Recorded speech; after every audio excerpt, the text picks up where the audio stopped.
Hola, ¿qué tal? Soy el arquitecto Rafael Gor y esta clase es la segunda parte del tema operaciones formales entre volúmenes.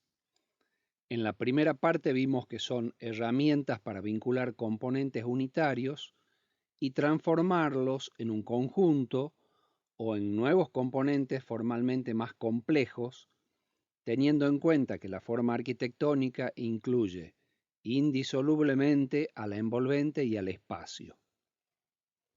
Ya vimos la operación de proximidad y ahora abordaremos el contacto y el encastre con sus distintas posibilidades.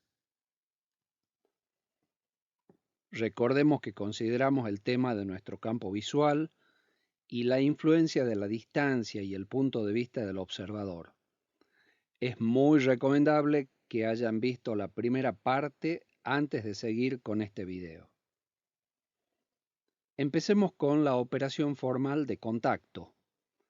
Esta operación vincula a los volúmenes sin que exista separación o distancia entre ellos, pero a la vez sin que los volúmenes se interfieran, o sea que se tocan pero no se modifican.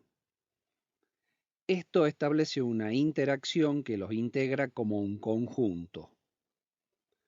Usamos como ejemplo tres volúmenes sencillos e iguales, tres cubos, pero el concepto se aplica a cualquier volumen. Considerando las masas y sus posibles maneras de vincularse, vamos a ver que los volúmenes pueden vincularse por sus aristas, entre aristas y planos o entre planos. La vinculación mediante las aristas es la relación mínima para considerar que los volúmenes están en contacto, compartiendo una arista. En estos casos, cada volumen se integra en un conjunto, pero manteniendo la individualidad de su estructuración geométrica. Este tipo de contacto permite que los volúmenes tengan distintas orientaciones y su arista compartida puede funcionar como una especie de bisagra. En el caso que el contacto sea entre una arista y un plano, se convierte en un requisito que los volúmenes tengan distintas orientaciones. El vínculo a través de las aristas es más bien conceptual, porque es difícilmente materializable y no permite la comunicación entre espacios interiores. Vamos a ver dos obras de Louis Kahn, quien vincula volúmenes de esta forma. En esta casa, si bien desde el exterior se percibe como un contacto de arista con plano, en la planta verificamos que se hace un recorte a uno de los prismas para poder relacionar los espacios. En este conjunto, los tres prismas se vinculan conceptualmente por sus aristas, pero también comparten un área que permite la circulación entre ellos. En el caso que el contacto sea entre planos, se configura una relación más sólida entre los volúmenes, ya que comparten más elementos de sus estructuras geométricas. En este caso, en que el contacto entre las caras es total, cada cubo comparte con el adyacente un plano y cuatro aristas. El contacto total entre las caras puede desarrollarse también en vertical o con diferentes combinaciones de horizontalidad y verticalidad. Si en el contacto entre planos no se comparten todas las aristas de sus perfiles, entonces el contacto es parcial, en este caso con un desarrollo horizontal. El contacto parcial también puede tener un desarrollo vertical. El desarrollo vertical puede admitir otras orientaciones en los volúmenes que les otorga mayor independencia formal y refuerza la idea de apilamiento. Hasta aquí vimos ejemplos con volúmenes de la misma forma y tamaño. Si los tamaños son distintos, puede existir equilibrio si ninguno predomina respecto al resto. O pueden reconocerse volúmenes principales y volúmenes secundarios que forman un conjunto por agregación al principal.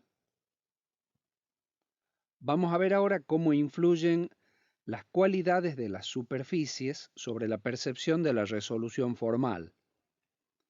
En este caso vamos a usar tres volúmenes vinculados por contacto y aplicamos únicamente color.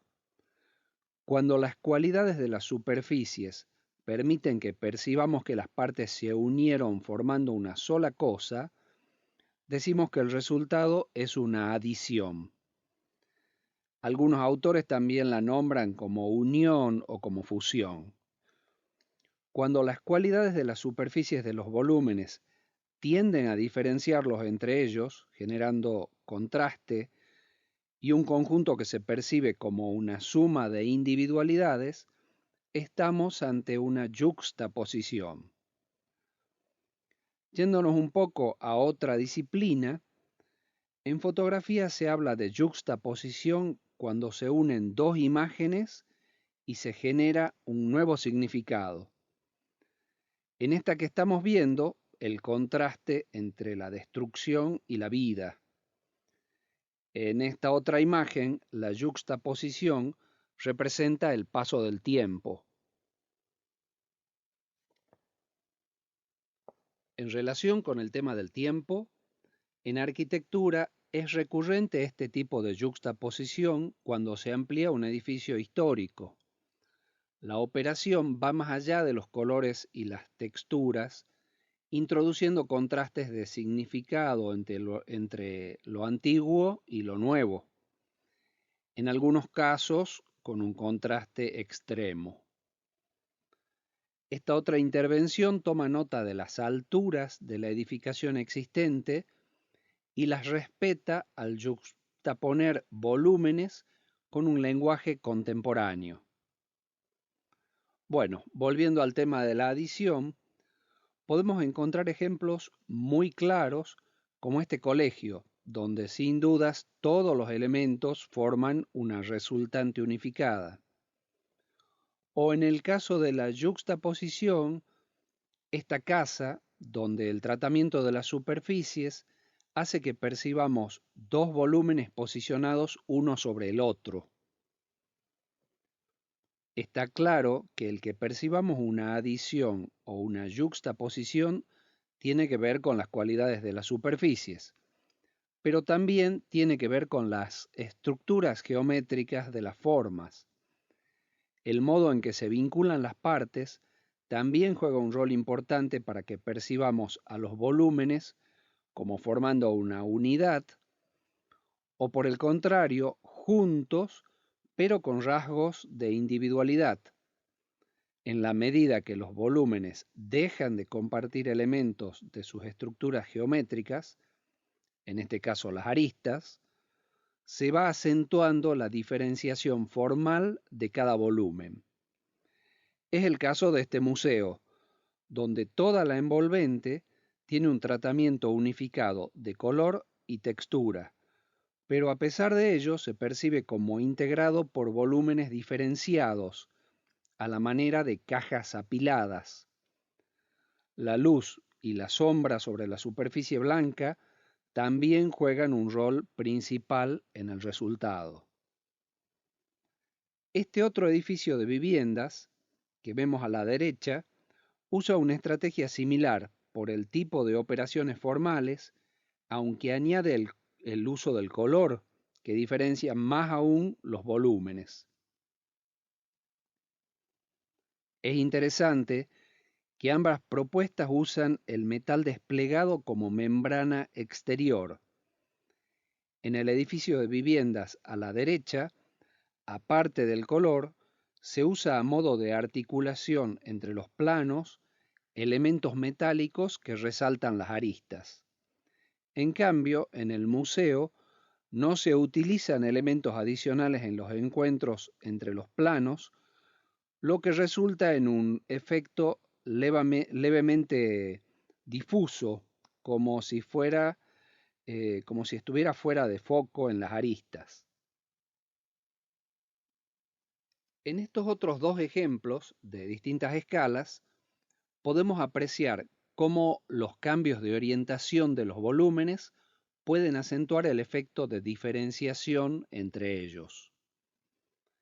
En este edificio de viviendas, la resultante se configura con un volumen principal al que se suman por contacto otros prismas secundarios que se perciben mayoritariamente como yuxtapuestos, salvo el que está más adelante en esta foto y que al tener una continuidad de perfil y un igual tratamiento de la superficie, desde este punto de vista se interpreta como una adición. Este es un caso, como muchos, donde la percepción puede ser ambigua. Hasta ahora vamos tratando de entender qué pasa con los volúmenes cuando se realiza una operación de contacto y cómo podemos percibir la resultante desde el exterior.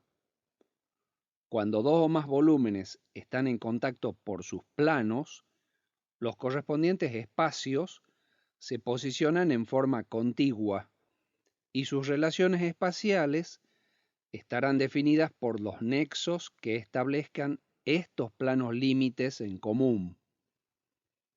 Son válidas todas las consideraciones referidas a este tipo de relación espacial en referencia a las posibilidades de los planos compartidos en cuanto a su permeabilidad física o visual, si hay aberturas, su tamaño y su forma, las transparencias que permitan continuidades visuales, o si el plano es virtual y constituido por una sucesión de elementos lineales. Pueden profundizar este tema tanto en las clases sobre espacio como en la bibliografía sobre relaciones espaciales.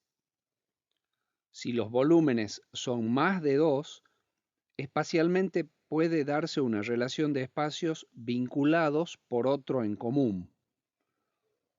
Puede acentuarse desde el exterior esta función de enlace mediante la modificación de las alturas o de las proporciones del volumen que hace de nexo, o inclusive de la forma y de la orientación. En el caso que el plano compartido no esté materializado, o sea, que interiormente no exista, los espacios se fusionan en uno nuevo que adoptará nuevos límites dependiendo de la forma de cada volumen y de la relación existente entre ellos. La fusión puede resultar en un espacio unitario, en un espacio continuo pero articulado por las características de los espacios que se unen, o si el vínculo entre los planos es parcial, pueden mantenerse las individualidades de ambos espacios vinculados. En muchos casos, lo que se presupone desde el exterior no se corresponde espacialmente con el interior. En la casa Galpón que ya vimos, desde el exterior se percibían dos volúmenes superpuestos, pero en el interior hay sectores donde el espacio se integra verticalmente entre esos dos volúmenes. En este edificio, las unidades habitacionales que están en los volúmenes en voladizo generan en el exterior planos horizontales que ayudan a definir espacios de transición de distintas escalas según sus alturas. Vamos a ver ahora la operación de encastre, que es la que sucede cuando los volúmenes se vinculan solidariamente y se encajan entre sí, o sea que hay un sector tridimensional que es compartido entre ambos. Lo primero que vamos a abordar como una posibilidad del encastre es la interpenetración, donde ese sector compartido aparece tanto a nivel de masas como a nivel espacial. Como en el contacto, si los tamaños relativos son distintos, puede existir equilibrio, si ninguno predomina respecto al otro, o pueden reconocerse volúmenes principales y volúmenes secundarios que se agregan al principal. Cuando dos volúmenes se interpenetran parcialmente, Ambos volúmenes continúan siendo reconocibles como objetos, aunque estén incompletos, y aquí participa en nuestra percepción el principio de la Gestalt sobre el completamiento. Los cambios de orientación pueden acentuar el reconocimiento individual de los volúmenes al poder discriminar distintas direcciones y facilitar la percepción de continuidades y discontinuidades. Mientras compartan menos elementos, ya sean planos o aristas, se refuerzan más las identidades de cada volumen, como en este caso al dejar de compartir el plano base por la elevación del volumen. Si uno de los volúmenes atraviesa al otro totalmente, el segundo se reconocerá completo, mientras que la percepción de la interpenetración dependerá del punto de vista, porque podría percibirse solamente como una operación de contacto, como una adición. Estuvimos viendo qué puede pasar con la volumetría resultante en una operación de interpenetración. Como dijimos, el sector tridimensional compartido modifica no solo la volumetría, sino también los espacios. En esta instancia, la relación espacial que se genera es la de espacios conexos. Pueden profundizar este tema tanto en las clases sobre espacio como en la bibliografía sobre relaciones espaciales. El nuevo espacio compartido puede ser común a los dos espacios originales, o puede pertenecer solamente a uno de ellos y quedar excluido del otro, o puede mantener su propia individualidad como espacio, y hasta modificar sus límites, en este caso el plano superior, de manera de manifestar esta individualidad en la volumetría. Cuando definimos a las operaciones formales, dijimos que son herramientas que sirven para vincular componentes unitarios y transformarlos en un conjunto o en nuevos componentes formalmente más complejos. Las operaciones que vimos hasta ahora, la aproximación, el contacto y dentro del encastre la interpenetración, sirven para vincular elementos unitarios. Las otras variantes del encastre, la sustracción, la intersección y la inclusión, sirven más bien para transformar los volúmenes o los espacios, complejizando su forma. Las operaciones de sustracción y de intersección sirven para generar un nuevo volumen como resultado de esa operación, pero uno o ambos volúmenes originales no van a estar presentes en la resultante. La intersección no es muy usada en arquitectura, pero la sustracción sí. La inclusión es una operación particular que no modifica el volumen exteriormente, sino que actúa sobre la espacialidad interior y se refiere al concepto de un espacio dentro de otro o interior a otro, como vieron en las clases y la bibliografía sobre espacio. Ahora vamos a ver algunos ejemplos de arquitectura que utilizan las operaciones de encastre. En esta vivienda observamos operaciones de encastre que expresan segregaciones de funciones. El prisma del área social se interpenetra con otros 4 prismas que albergan servicios. Además, en la torre del mirador, la escalera se percibe como una forma yuxtapuesta que envuelve el prisma de madera. En esta otra casa se presenta yuxtaposición de prismas que contrastan la piedra con la madera y una cuña que interpenetra el volumen y lo atraviesa totalmente. Incluimos la planta para que se entienda rápidamente la forma ya que en las distintas vistas es difícil apreciar la totalidad de la volumetría.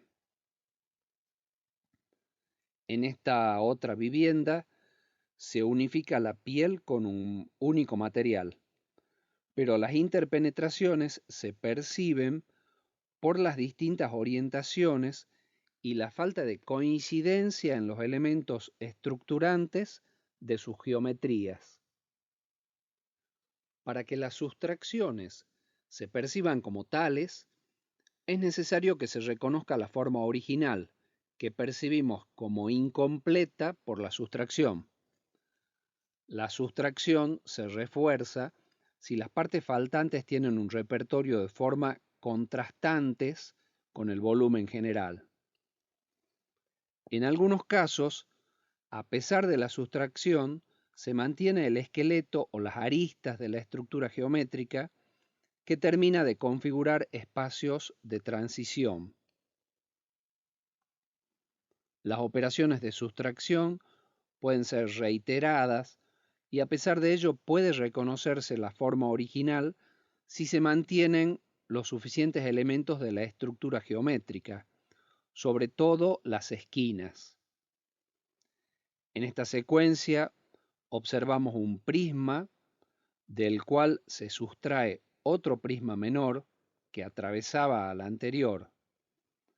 Esta operación genera un hueco, pero mantiene una percepción integral del prisma original. Ahora bien, la expresión exterior, dependiendo del uso del color o las texturas, también podría mostrarse como un apilamiento o yuxtaposición de prismas menores. Esto es lo que pasa en este edificio, donde perceptualmente se presenta la ambigüedad de una resultante formal aditiva y sustractiva a la vez, donde cada prisma incluye distintas tipologías de departamentos. Eso se expresa inclusive en distintas memorias descriptivas que se refieren al edificio como un apilamiento de comunidades o como bloques reunidos alrededor de un hueco. Cerramos con este ejemplo de una pequeña planta fabril muy interesante desde lo formal, ya que en su proceso de generación formal se pueden reconocer operaciones de seccionamiento, giros, sustracciones e interpenetraciones de numerosas formas primarias. Como pueden observar en estas representaciones de planta, corte y perspectivas, es un ejemplo muy complejo y les dejamos el enlace para quienes quieran profundizar en su entendimiento y análisis. Esta es la bibliografía que se consultó para la elaboración de la clase, pero no es material de estudio obligatorio. Espero que estas clases les hayan resultado interesantes y tengan nuevas herramientas a la hora de aplicarlas a sus proyectos de generación formal.